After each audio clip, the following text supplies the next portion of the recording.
बस बिस्मिल्लाहिर्रहमानिर्रहीम। अस्सलाम वालेकुम। पाक स्टडी लेक्चर नंबर 2 के साथ हाजिर है। आज हम पेज नंबर 64 सेकंड पैराग्राफ से पढ़ेंगे। कल हमने स्टार्ट लिया था कि पाकिस्तान को इब्तिदा में एक मसला कॉन्स्टिट्यूशन का था। पाकिस्तान का अपना कोई कॉन्स्टिट्यूशन नहीं था, जिसके लिए फॉर द टाइम बीइंग उन्होंने 1935 का गवर्नमेंट ऑफ इंडिया एक्ट और 1947 का जो इंडिपेंडेंस एक्ट था उसको एज इंटरम कॉन्स्टिट्यूशन के तौर पर लिया था, लेकिन उसमें सर्टेन अमेंडमेंट्स या कुछ तब्दीलियां करवाई थी।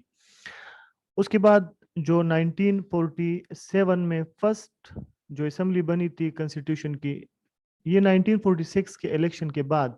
यहाँ से पढ़ेंगे पेज नंबर 64 पर पैराग्राफ नंबर 2 से। दिस कंस्टिट्यूएंट असेंबली यहाँ से पढ़ेंगे। तो जो 1946 में इंतखाबात हुए थे मरकजी असेंबली के, जिसमें मुस्लिम लीग ने 30 सीट्स जीती थी, उन जीतने वाले उम्मीदवारों से, कैंडिडेट से जो असेंबली बनी थी 1947 में, उसको 1947 में पाकिस्तान की फर्स्ट कंस्टिट्यूएंट असेंबली का नाम दिया गया था। उसके दो खास जो फंक्शन थे या काम थे, एक ये था कि उसको कॉन्स्टिट्यूशन मेकिंग करना था, मुल्क के लिए नया आइन बनाना था, और सेकेंड रिस्पॉन्सिबिलिटी उस असेंबली की ये थी कि वो फेडरल लेजिस्लेचर भी होगी, यानी वो मरकज में या विफाक में कानून साजी भी करेगी। रीडिंग करते हैं। This constituent assembly consisted of members elected in 1946 election. Pakistan की जो पहली आइन साज, कंस्टिट्यूएंट असेंबली का मतलब है आइन साज, आइन बनाने वाली असेंबली, वो 1946 के इंतखाबात में मुंतखब होने वाले अरकान पर मुश्तमिल थी। This assembly elected Quaid Azam as its president unanimously. इस असम्बली ने कायद आज़म मोहम्मद अली जिन्ना को मुत्तफ़िक़ा तौर पर, यूनानिमसली मुत्तफ़िक़ा तौर पर, इत्तेफाक से कायद आज़म मोहम्मद अली जिन्ना को आइनसाज असम्बली का फर्स्ट प्रेजिडेंट वो मुंतखब करवाया था। According to the independence act 1947, 1947 के कानूनी आज़ादी हिंद के थ्रू, उसके मुताबिक अंग्रेज़ों ने जब हिंदुस्तान को आज़ाद करवाना था, तकसीम करनी थी, तो उसके लिए कानून बनाया था। उसको इंडिपेंडेंस एक्ट 1947 का नाम दिया था। इसको मुस्लिम लीग और कांग्रेस दोनों ने तस्लीम किया था, एग्री हुई थी, और उसके बाद जो ब्रिटिश पार्लियामेंट थी उसने इस कानून को पास करवाया था, और उसके बाद फिर नाम पड़ गया था government independence act 1947। The constituent assembly had two responsibilities. इस असेंबली की, यानी जो आइन साज असेंबली थी, उसकी दो जिम्मेदारियां थी।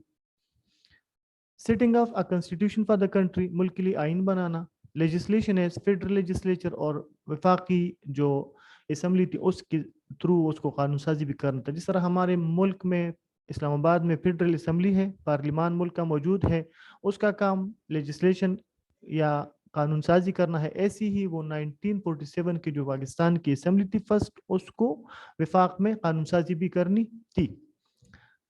Qaid-e-Azam gave an outline for constitution making in his speech on 11th August 1947. Qaid-e-Azam Mohammad Ali जिन्ना जब हिंदुस्तान से 7 अगस्त 1947 को कराची पहुंचे, तो उसने 11 अगस्त 1947 को जो फर्स्ट सेशन हुआ था, जो पहला इजलास कराची में इस असेंबली का हुआ था, कॉन्स्टिट्यूंट असेंबली का, उससे एड्रेस किया था, खिताब किया था।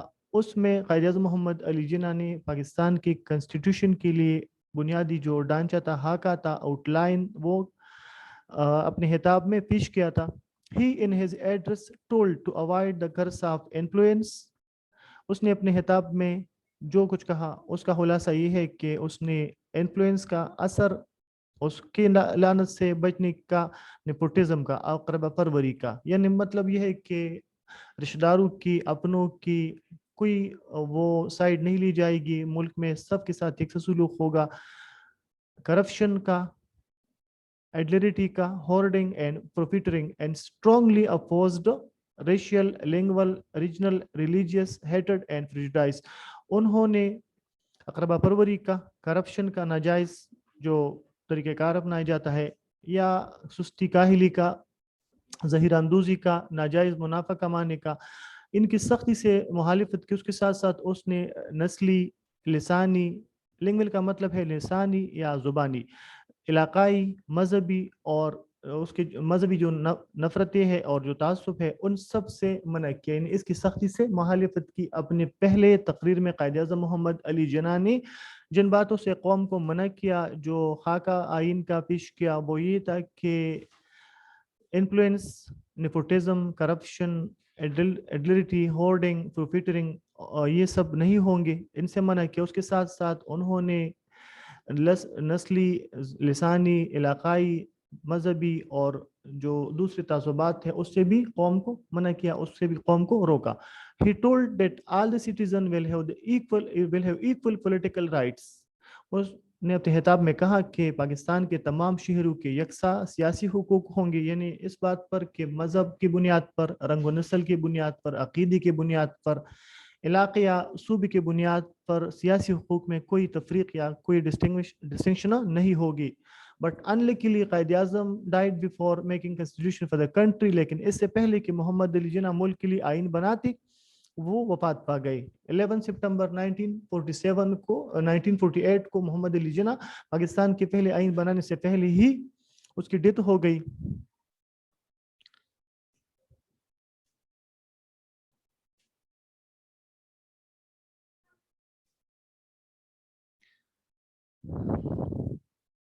And constitution making process became slow, اور اس وجہ سے آئین کے بنانے کا جو رفتار تھا وہ آہستہ ہو گیا۔ قائد اعظم محمد علی جناح کی وفات سے، اس کے چلے جانے سے آئین سازی کا جو عمل تھا وہ رک گیا، وہ اس رفتار سے آگے نہ بڑھ سکا جس رفتار سے کہ ہونا چاہیے۔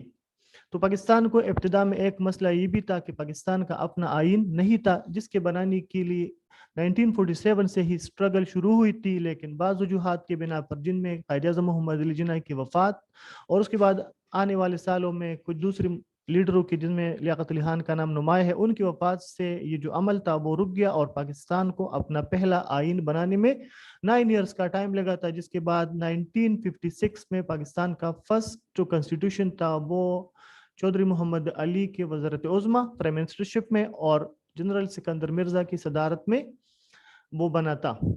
اس کے بعد ہمارا جو نیکسٹ پرابلم ہے جو ملک کو پیش تھا وہ ریفیوجیز پرابلم کا تھا، مہاجرین کا مسئلہ تھا، مہاجرین کے آنے کا مسئلہ تھا۔ پاکستان اور انڈیا کے درمیان 1947 میں ریفیوجیز ایکسچینج ہوا تھا، یعنی بہت سارے لوگ، جس طرح کل ہم نے ڈسکس کیا تھا، وہ پاکستانی ایریاز سے انڈیا میں اور انڈین ٹیریٹریز سے پاکستان میں آئے تھے۔ The second great problem to the new government and people of Pakistan was the rehabilitation of the refugees۔ دوسرا جو اہم مسئلہ وہ حکومت پاکستان کے لیے اور پاکستانی عوام کے لیے وہ مہاجرین کی آباد کاری کا تھا۔ ریہیبلیٹیشن کا مطلب ہے آباد کاری، ان کو دوبارہ سے بسانا، گھر وغیرہ دینا۔ یہ بہت بڑا مسئلہ تھا۔ پاکستان کی آبادی میں 10 لاکھ کا اضافہ ہوا تھا، 55 لاکھ لے کیا 5.5 ملین لوگ پاکستانی علاقوں سے انڈیا کی طرف نکلے تھے، اور ایسی ہی انڈین ٹیریٹریز سے، جن میں خاص کر دلی سے 65 لاکھ یا 6.5 ملین جو مہاجرین تھے وہ پاکستان آئے تھے۔ According to an estimate of the government of Pakistan, حکومت پاکستان کے ایک اندازے کے مطابق، اسٹیمیٹ کا مطلب ہے اندازہ، According to an estimate of the government of Pakistan, 6.5 million refugees migrated to Pakistan as a result of exchange of population, out of which، اور یہ اب مختلف جگہوں سے آنے والے تعداد ہے، پاکستانی حکومت کے اندازے کے مطابق 65 لاکھ مہاجرین پاکستانی علاقوں کی طرف ہجرت کر کے آئے تھے آبادی کے تبادلے کی صورت میں۔ out of which 5.2 million came from eastern Punjab, جن میں سے 52 لاکھ یا 5.2 ملین لوگ وہ مشرقی پنجاب سے آئے تھے۔ اچھا، مشرقی پنجاب یہ کیا تھا؟ ایکچولی 1947 کا جو 3 جون پلان تھا یا جو 3 جون منصوبہ تھا، اس کے مطابق بنگال کو اور پنجاب کو 2 پارٹس میں ڈیوائیڈ کیا گیا تھا۔ پنجاب کو بھی 2 پارٹ میں ڈیوائیڈ کیا گیا، ایک ویسٹرن پنجاب جو پاکستان کا حصہ بنا، ایک ایسٹرن پنجاب جو انڈیا کا حصہ بنا تھا۔ ایسی ہی بنگال کو بھی ایسٹ بنگال اور ویسٹ بنگال میں ڈیوائیڈ کیا گیا تھا۔ وہاں پر ایسٹ بنگال پاکستان کا حصہ بنا تھا، اور ویسٹ بنگال جس میں خاص کر کلکتہ کا ایریا آتا ہے وہ انڈیا کا حصہ بنا تھا۔ تو چونکہ ایسٹ پنجاب یہ پاکستان کی نزدیک تھا، ویسٹ پنجاب کے ساتھ ملا ہوا تھا، منسلک تھا، ملحق کا علاقہ تھا، تو وہاں سے بہت زیادہ تعداد میں یعنی 52 لاکھ لوگ آئے تھے، 52 لاکھ مسلمان ہجرت کر کے پاکستان آئے تھے. Likewise, 0.36 million came from Delhi and the remaining from northern India and other parts. ایسی ہی 3.36 ملین یا 3,60,000 جو تعداد تھی وہ دلی سے، اور کچھ اس کے بعد جو باقی لوگ تھے، جو باقی مہاجرین تھے، وہ شمالی ہندوستان سے اور ملک کے دوسرے حصوں سے آئے تھے. یہ کیوں کر آئی تھی؟ یہ اس لیے آئی تھی کہ ان لوگوں نے اپنے وطن کے لیے ہندوستان میں یا سب کانٹیننٹ میں برٹش انڈیا میں ایک سیپریٹ اسٹیٹ بنانے کے لیے بہت زیادہ قربانیاں دی تھی، کوشش کی تھی. تو وہ نئی ملک بن جانے پر خوش بھی تھی اور یہاں پر اپنے آپ کو محفوظ بھی سمجھتے تھے. مسلم اسٹیٹ تھا تو اس لیے انہوں نے ہجرت کی تھی. ایسی ہی ہندو نے بھی اسلامی ملک پاکستان کو چھوڑ کر ہندوستان جانے کا فیصلہ کیا تھا. About 5 million Muslims were either assassinated on the way or kidnapped. ہجرت کے دوران یا جو ایکسچینج آف پاپولیشن تھا اس کے دوران بہت زیادہ فسادات ہوئی تھی، جس کی وجہ سے راستے میں 5 لاکھ مسلمانوں کو یا تو قتل کیا گیا تھا یا ان کو اغوا کیا گیا تھا. ہندو اور سکھوں نے مسلمانوں کے ساتھ ہجرت کے دوران کافی زیادہ ظلم کیا تھا، ان کو لوٹا تھا، قتل کیا تھا، اغوا کیا تھا. تو ایک اندازے کے مطابق 5.5 ملین مسلمانوں کو یا تو راستے میں قتل کیا گیا تھا یا اغوا کیا گیا تھا. While on the other side 5.5 million Sikhs and Hindus migrated from Pakistan. دوسری جانب 55 لاکھ یا 5.5 ملین جو ہندو اور سکھ تھے وہ پاکستانی علاقوں کو چھوڑ کر ہندوستان کی طرف چلے گئے تھے، ہندوستان کی طرف ہجرت کی تھی.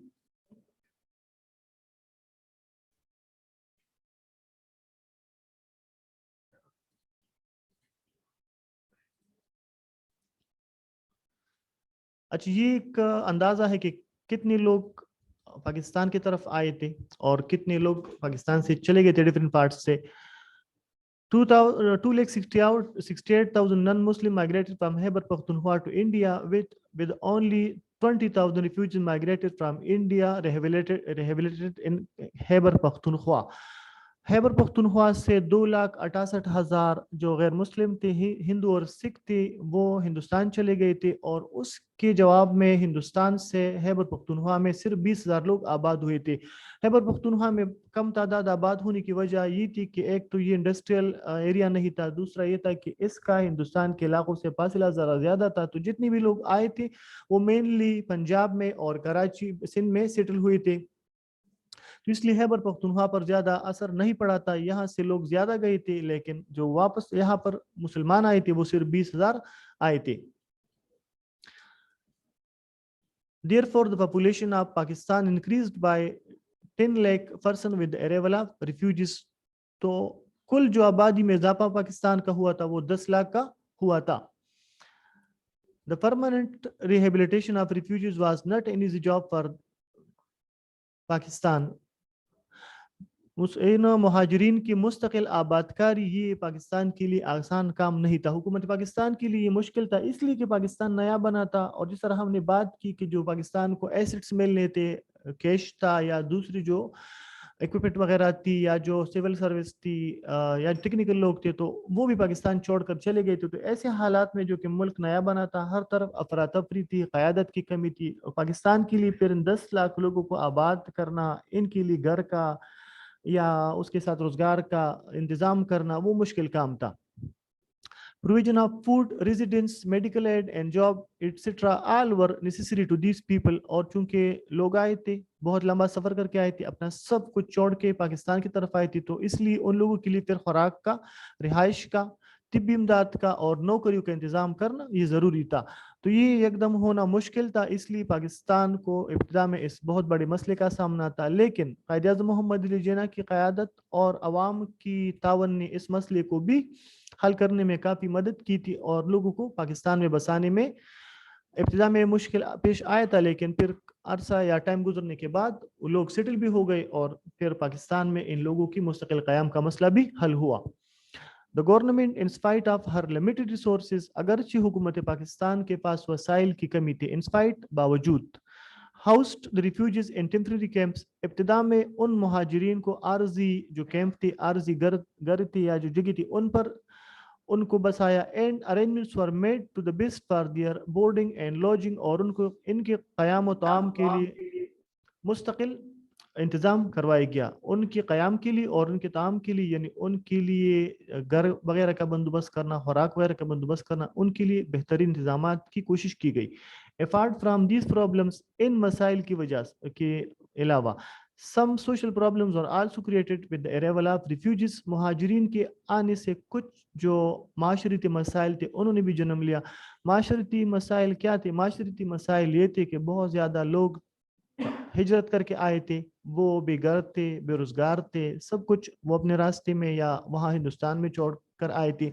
तो फिर उनके आने से यहाँ पर मुमकिन है कि उन्होंने कुछ मसाइल पैदा की है, मकामी लोगों के लिए भी, हुकूमत के लिए भी।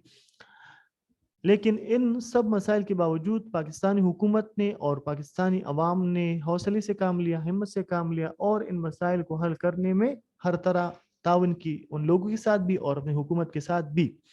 हमारा जो दूसरा टॉपिक था, जो दूसरी हेडिंग थी, वो इनिशियल प्रॉब्लम्स ऑफ पाकिस्तान का था, पाकिस्तान के इब्तिदाई मसाइल का था। पाकिस्तान की इब्तिदा में बहुत ज़्यादा मसाइल थे, जिनमें ख़ास मसला वो स्टेट एंड एडमिनिस्ट्रेटिव का था, रिफ्यूजीज का था, कॉन्स्टिट्यूशन का था, कैनाल वाटर का था। इन सब मसाइल को हल करने में हुकूमत पाकिस्तान ने मेहनत से, हौसले से, सब्र से काम लिया और इस मसले को, इन मसाइल को हल करने में दिलचस्पी दिखाई थी। नेक्स्ट हमारा जो मसला था वो जोग्राफिक एंड डिफेंस प्रॉब्लम्स का था, जोग्राफियाई और दिफाई मसला था। पाकिस्तान को जब 14 अगस्त 1947, 14 अगस्त 1947 को आज़ादी मिली, नया मुल्क बना, तो ये सिक्योर नहीं था, जोग्राफिकली भी, आइडियोलॉजिकली भी ये सिक्योर नहीं था। उसके साथ साथ दिफा का भी मसला था, डिफेंस के लिहाज से भी ये मजबूत मुल्क नहीं था। इसकी वजूहात में एक बात यह है कि कांग्रेस पार्टी ने या हिंदुओं ने, इंडियन गवर्नमेंट ने ना सिर्फ ये कि हिंदुस्तान या सब कॉन्टिनेंट के जो पार्टीशन थी उसको दिल से नहीं माना था, मजबूरी के तौर पर उसको एक्सेप्ट किया था, क्योंकि उनका ख्याल था कि अगर हम पाकिस्तान के मुतालिबे को ना माने, तकसीम को ना माने, तो हो सकता है कि बरतानी हुकूमत अपने वादे से मुकर जाए और हिंदुस्तान तकसीम ना करे या हिंदुस्तान को आज़ादी ना दे दे। इसके अलावा पाकिस्तान को जो पाकिस्तान का जो एरिया है जोग्राफिकली, वो सेंसिटिव एरिया में लोकेटेड है। एक तरफ रशिया नज़दीक है, चाइना भी नज़दीक है, ईरान भी है, अफगानिस्तान भी है, और ये एक जंक्शन है, पूरी दुनिया का एक रास्ता है। जिस तरह हम जानते हैं कि पाकिस्तान मुस्लिम दुनिया की भी बिल्कुल मिडिल में है, मगरिब और मशरिक के जो इस्लामी ममालिक है उनके दरमियान, और जितनी भी वर्ल्ड पावर है सबका इस एरिया में पुराने ज़माने से इंटरेस्ट रहा है। जिस तरह सिकंदर आज़म का, मंगोलों का, या जो वेस्टर्न एशिया से जो लोग आए थे पहले अरसे में, बीसीस में, तो उन्होंने भी इस रास्ते को अपनाया था। तो पाकिस्तान को दिफा के लिहाज से मजबूत करना भी ज़रूरी था। इंडिया से भी पाकिस्तान को खतरा था और दूसरे जो नाइबर कंट्री थे उससे भी पाकिस्तान को, या पाकिस्तान को जो अफगानिस्तान से पुख्तूनिस्तान का मसला था, जो पाकिस्तान के साथ उनका ड्यूरेंट लाइन का बॉर्डर है, जो 1893 में ब्रिटिश गवर्नमेंट ने अफगानिस्तान के साथ ड्रॉ किया था, तो वो भी उस इलाके पर अपना कब्जा या अपना जो इख्तियार है वो चाहते थे अफगान गवर्नमेंट। वहाँ भी पाकिस्तान को मसला था। तो ये मसला पढ़ते हैं कि geographically Pakistan has great importance because it is located in such part of the world where it is connected with China and India on one side. Geographically या जोग्राफियाई लिहाज से पाकिस्तान बहुत अहम इलाका है, इसलिए कि एक तरफ ये चीन और इंडिया के साथ मुंसलिक है, and on the other side with Afghanistan and Iran, और दूसरी तरफ पाकिस्तान अफगानिस्तान के साथ और ईरान के साथ मुंसलिक है। In addition, Pakistan is located on the junction of Central Asia and South Asia. उसके साथ साथ पाकिस्तान सेंट्रल एशिया और साउथ एशिया, यानी जो मशरिक वस्ता है और जनूबी एशिया है, उसके संगम पर भी वाक़ है। यानी सेंट्रल एशिया और साउथ एशिया पाकिस्तान पर आकर मिलते हैं। Thus its importance increases further। तो इसलिए इस वजूहात या जो पाकिस्तान की लोकेशन है या जोग्राफिकली लोकेशन है उसकी वजह से भी पाकिस्तान की अहमियत बढ़ जाती है। Pakistan was worried for the defence of her boundaries. Pakistan अपनी सरहदात के दिफा के लिए भी घबराया हुआ था, परेशान था। यानी ये ऐसा बिल्कुल भी नहीं था कि सिर्फ अंग्रेज़ों के मुकाबले में या कांग्रेस पार्टी के मुकाबले में पाकिस्तानी या मुस्लिम लीग की जो क़यादत थी उन्होंने इंडिपेंडेंस के लिए स्ट्रगल की, आज़ादी हासिल की और अब पाकिस्तान महफूज था। आज़ादी के बाद भी पाकिस्तान महफूज नहीं था, पाकिस्तान को अपना दिफा महफूज बनाना था। From the very first day, शुरू के दिन से पाकिस्तान अपने दिफा के लिए घबराया हुआ था, परेशान था। Because there was not only the distance, और उसके साथ साथ ये भी एक अहम बात आप लोग याद रखिए कि जो पाकिस्तान बना था, आजकल जहां हम आबाद है, जो मगरबी पाकिस्तान था पहले ज़माने में, तो पाकिस्तान दो हिस्सों में था। एक जहां हम अब है ये पाकिस्तान था, एक इंडिया की ईस्टर्न साइड पर एक और मुल्क, एक और एरिया था जो अब बांग्लादेश है, उसको ईस्ट पाकिस्तान का नाम दिया गया था। और इन दोनों पाकिस्तानों के दरमियान, ईस्ट और वेस्ट पाकिस्तान के दरमियान 1600 किलोमीटर का फासला भी था, और उसके दरमियान में फिर इंडिया भी लोकेटेड था। तो पाकिस्तान को अपनी ईस्टर्न विंग को या मशरकी बाजू को भी महफूज बनाना था। Because there was not only the distance of 1600 kilometre between east and west Pakistan, but there was India between the two parts. न सिर्फ ये कि एक दूसरे से ये दोनों हिस्से दूर थे, लेकिन इसके अलावा इस के दरमियान में इंडिया भी लोकेटेड था, जो पाकिस्तान को कभी एक साथ देखना नहीं चाहता था, ना ही पाकिस्तान को डेवलप देखना चाहता था। और ऐसा बाद में हुआ भी, यह खतरा सच भी साबित हुआ जब 16 दिसंबर 1971 को पाकिस्तान टू पार्ट में डिवाइड हुआ, और मेनली इंडिया ही की वजह से। Pakistan was not in good relation with India due to different causes. Pakistan का इंडिया के साथ जो ताल्लुक था वो अच्छा नहीं था, जिसकी मुख्तलिफ वजूहात थी। मुख्तलिफ वजूहात में सबसे बड़ा मसला तो ये था कि पाकिस्तान जो बना था वो तकसीम के नतीजे में बना था, और इंडिया या जो कांग्रेस पार्टी थी, इंडियन गवर्नमेंट थी, वो तकसीम के मुखालिफ थी। इसलिए भी पाकिस्तान और इंडिया के ताल्लुकात अच्छे नहीं थे। इसके अलावा जो कश्मीर का मसला था उस पर फिर जो फसादात हुए, जो मुसलमान रास्ते में मारे गए, कत्ल हुए, उनकी वजह से भी पाकिस्तान और इंडिया के ताल्लुकात खराब थे। बिसाइड्स, इसके अलावा Pakistan was not strong economically and militarily. इसके साथ साथ पाकिस्तान की माशी और फौजी जो हालत थी वो भी मजबूत नहीं थी। पाकिस्तान माशी और फौजी लिहाज से भी कमजोर था। माशी लिहाज से तो इसलिए कमजोर था कि एक तो पाकिस्तान को जो एरियाज मिले थे वो बैकवर्ड्स थे, वो ऐसे डेवलप नहीं थे। ब्रिटिश गवर्नमेंट ने, ईस्ट इंडिया कंपनी ने जितनी भी डेवलपमेंटल वर्क्स करवाए थे वो उन इलाकों में करवाए थे जो फिर तकसीम के बाद हिंदुस्तान में आ गए थे। उनका मेन फोकस वो दिल्ली पर था, मुंबई पर था, कलकत्ता वगैरह का इलाका वहां पर थे। खैबर पख्तूनख्वा बलूचिस्तान को उन्होंने वो इम्पोर्टेंस नहीं दी थी इंडस्ट्रियली या पॉलिटिकली। इसके साथ साथ फौजी जो नुक्ता नज़र था वो भी पाकिस्तान का कमज़ोर था। जिस तरह हमने कल पढ़ा था कि जितनी भी तकरीबन फौज में लोग थे, मेनली ऑफिसर्स कैटेगरीज के, वो हिंदुस्तान की तरफ चले गए थे। उसके साथ साथ जो पाकिस्तान को हिस्सा मिला था फौजी असासों में, मिलिट्री एसेट्स में, वो भी पाकिस्तान को नहीं मिला था, और जो मिला था वो बेकार था, काबिल इस्तेमाल नहीं था। Modern weapons, airplanes and marine planes and other war equipment with Pakistan were equal to none. जो जदीद फौजी या जो जदीद जहाज़ें हैं, जंगी जहाज़ें हैं, उसके साथ साथ जो मेरीन प्लेन्स है, जो बहरी जहाज़ें हैं वो, और उसके साथ साथ जो दूसरे जंगी आलात है वो पाकिस्तान के साथ ना होने की बराबर थे। यानी पाकिस्तान को जो फौजी ज़रूरियात है उसका की कमी का भी सामना था। पाकिस्तान के साथ हेलीकॉप्टर वगैरह की, या जो जंगी जहाज़ें हैं, वार प्लेन्स है उनकी, या उसके साथ साथ जो आबदोज वगैरह है उनकी कमी थी। उसके साथ साथ जो फौजी सामान था वो ना होने की बराबर था। And the new government was in constant struggle to strengthen the country defense as possible। और जो नई हुकूमत थी पाकिस्तान की वो मुस्तकिल इस कोशिश में थी कि पाकिस्तान के दिफा को जितना मुमकिन हो जल्दी वो मजबूत बना ले। जल्दी मजबूत बनाने के लिए पाकिस्तान ने फिर सफारती ताल्लुकात का रास्ता अपनाया था, और सबसे पहले जो पाकिस्तानी प्राइम मिनिस्टर ने 1950 में अमेरिका का दौरा किया था वो भी इसी सिलसिले के कड़ी थी कि पाकिस्तान को माशी और फौजी लिहाज से मजबूत बनाया जाए। नेक्स्ट हमारा जो मसला था वो इकोनॉमिक प्रॉब्लम का था। इकोनॉमिक प्रॉब्लम ऑलरेडी हम पहले वाले मसाइल में डिस्कस भी कर चुके हैं। माशी मसला ये था कि पाकिस्तान कमज़ोर था, पाकिस्तान के पास कुछ था नहीं। जितनी भी कैश अमाउंट थी, कैश था, या उसके साथ साथ जो इंडस्ट्रीज थी वो इंडियन टेरिटरीज में आ गई थी। 1947 में ब्रिटिश इंडिया में टोटल वो 921 इंडस्ट्रीज थी। ٹوٹل جو 921 ڈفرینٹ انڈسٹریز تھی، فار ایگزامپل شوگر کی بات کرے، سیمنٹ کی بات کرے، آئرن کی بات کرے یا کسی اور انڈسٹری کی بات کرے، تو 921 انڈسٹریز میں سے جسٹ 34 صرف 34 صنعتیں یا 34 جو انڈسٹریز تھی وہ پاکستانی علاقوں میں تھی۔ اس کے ساتھ ساتھ کل یا پرسوں ہم نے ڈسکس کیا تھا کہ پاکستان کو اپنے جو حصہ تھا، شیئر تھا بیلنس کا، اس میں سے صرف 20 کروڑ یا 20 کروڑ ابتدا میں ملے تھے، باقی کچھ دیر سے ملے تھے۔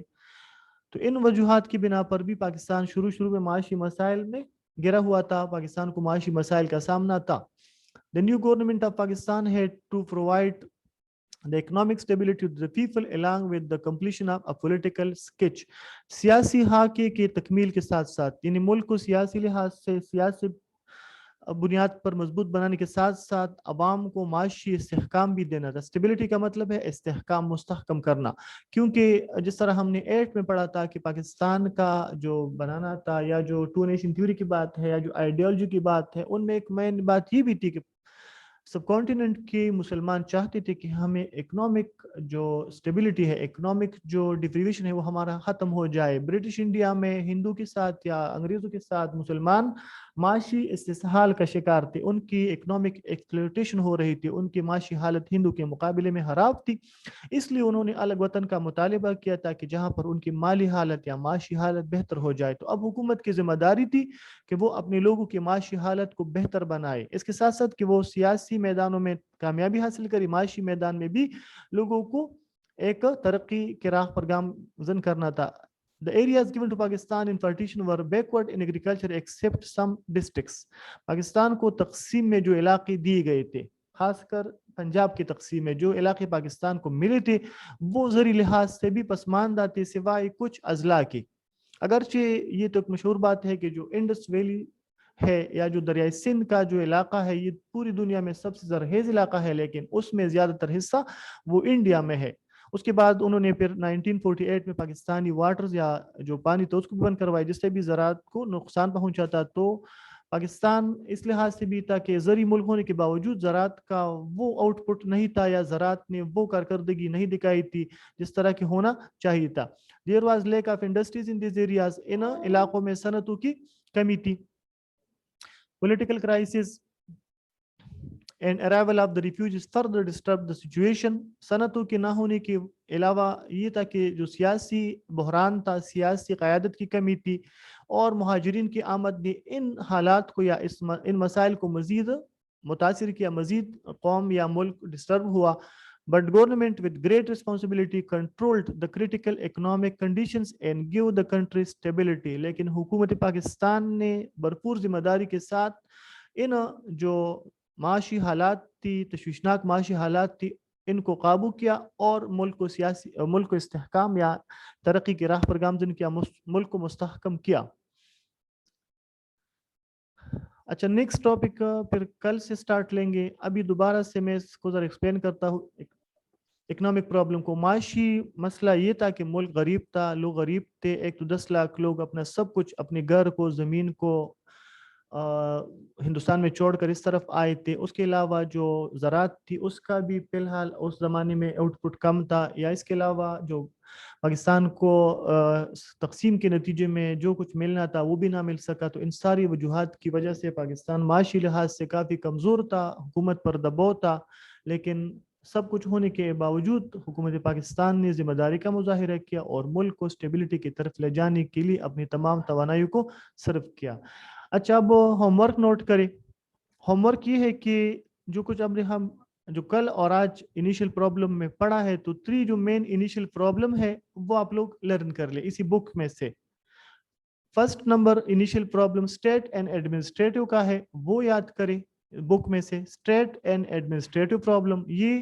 اس کے ساتھ second number division of assets کا، اور نمبر 3 پر انڈس بیسن ٹریٹی، یہ آج کا ہوم ورک ہے۔ اس کے ساتھ یہ چونکہ کل اور پرسوں پھر کلاس نہیں ہے، پھر 3 days اسلامیات کی کلاس ہے، تو نمبر 4 کنسٹیٹیوشن کا، اور نمبر 5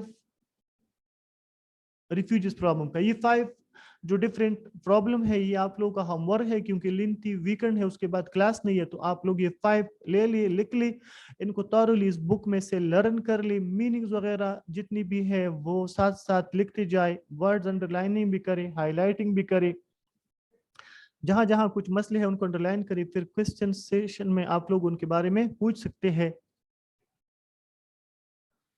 अच्छा, अब माइक वन बाय वन जिनका हम नाम लेंगे वो ऑन क्या करे, और जो भी क्वेश्चन है या कुछ और है पूछना है वो हसनैन माइक ऑन करे। हसनैन जी पूछिए। हसनैन हसाम।